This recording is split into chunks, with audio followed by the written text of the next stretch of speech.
Hello, friends. If you're new, welcome to my channel. If you're coming back, welcome back. Thank you for the patronage. Today's topic is the emergence of Israel, consolidation of state. Not much else I need to say before getting on with the video, so let's go. A Judahite state arose in the south in the 10th century with Jerusalem as its capital. By anthropological standards, Judah was a true kingdom, but it also fit the description of an early inchoate state. Northern Israel cannot be determined on the evidence at this time. In the 9th to 8th century, designated Iron IIb, the rulers of Judah grew and consolidated the state, both northern Israel and one southern, Judah. Initially, they shared many traits of Levantine states in Iron IIb, but they slowly diverged. Israel lasted only 200 years, while Judah hung on for another century or thereabouts. The hallmark of Israel and Judah at this time was the growth of urbanism, a trait that had been present since the 10th century. Urbanism, however, is not well defined, thus we must first devise quantification for it. In his book, Deaver tries to develop a more sophisticated hierarchy of sites than simply city, town, and village. Admittedly somewhat arbitrary, this classification has heuristic value nonetheless. In Tier 1, we find capital cities. Archaeology and extra-biblical texts show that Samaria was indeed the capital of Israel, while Jerusalem was the capital of Judah. Even though these cities had less than 1,000 residents, these meet the criteria for Tier 1 simply because they are capital cities. Tier 2 consists of administrative centers.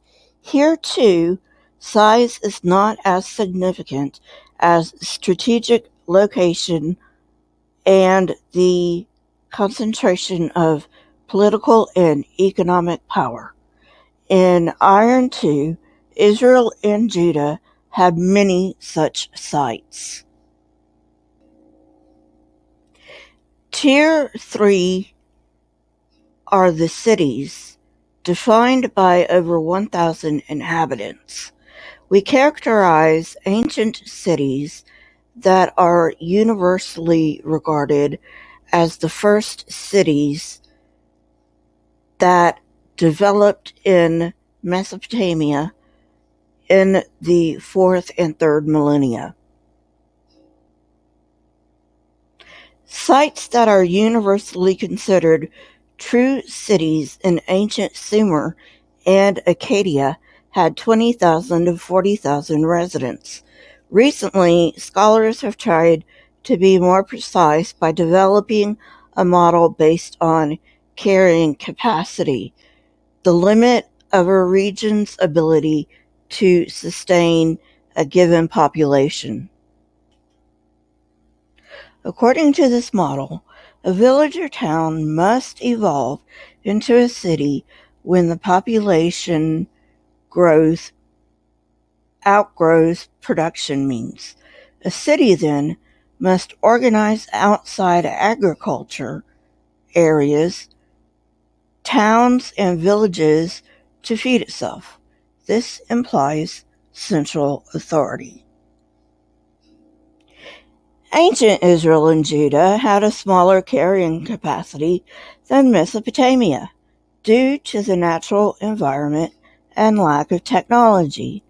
Environmental conditions included arid and semi-arid land that didn't get much rain.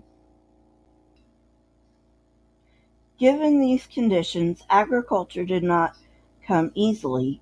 Thus, pastoralism became a viable and sometimes the only option.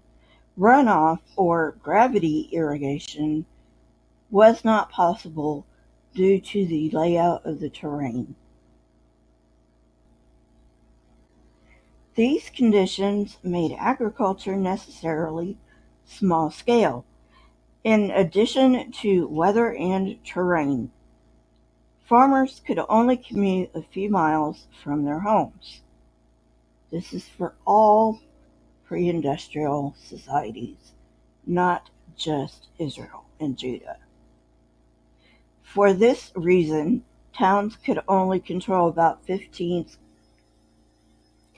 Towns belong to Tier 4 and are defined by 300 to 1,000 inhabitants. While a city is pretty much straightforward, the definition of a town is more arbitrary. The lower limit of 300 is somewhat fluid. Based on this criteria, archaeologists have found few towns in 9th to 8th century Israel and Judah. About 25 towns have been found, but there are no doubt many more towns that have not been excavated. Samaria served as the capital of Israel, the northern kingdom, in the 9th to 8th century. It occupied a mound covering about 50 acres. Samaria was chosen due to its strategic location. The royal acropolis alone occupied 4 acres. Almost everyone knows that Jerusalem was the capital of ancient Judah and had already been established by the 10th century. However, architectural monuments were much more common in the 9th to 8th century BCE.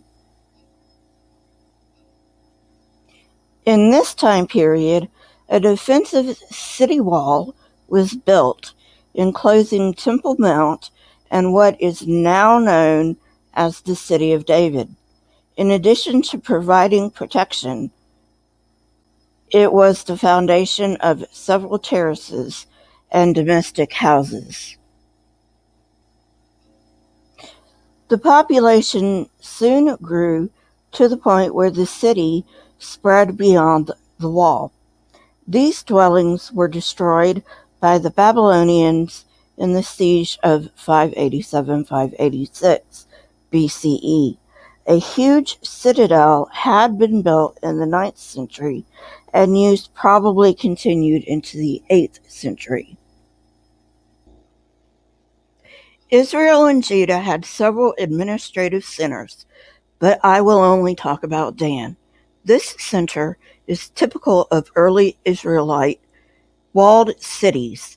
This city wall probably encircled most of the Bronze Age city.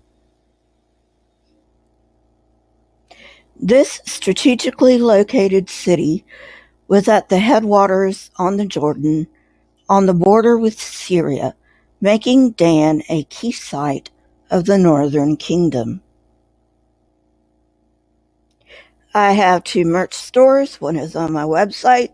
One is on Teespring. I will say that Teespring has more than my website does, but go ahead and check them out. See if there's anything you want. A portion of your purchase supports this channel.